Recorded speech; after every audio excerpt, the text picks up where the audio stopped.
বাড়িয়ে এবার তাড়াতাড়ি বলো দেখি তোমার অসুবিধাটা কি?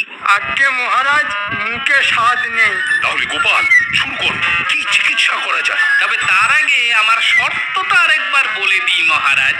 এর মধ্যেও শর্ত? মন্ত্রী মশাইয়ের রোগ সারিয়ে দিতে পারলে আমি 10টি স্বর্ণ মুদ্রা পারিশ্রমিক নেব। আর না পারলে? ওই একই পরিমাণ অর্থ ফেরত দেব। ঠিক আছে, ওই শর্তই মানা হবে। এখন কিভাবে কি করবে দেখি।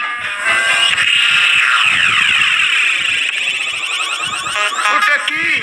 এই ওষুধেই আপনার স্বাদ ফিরে আসবে মন্ত্রী মশাই।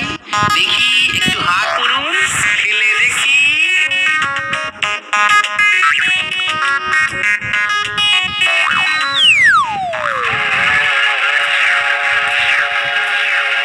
ওরে বাবা রে, ওরে মরে গেলাম রে।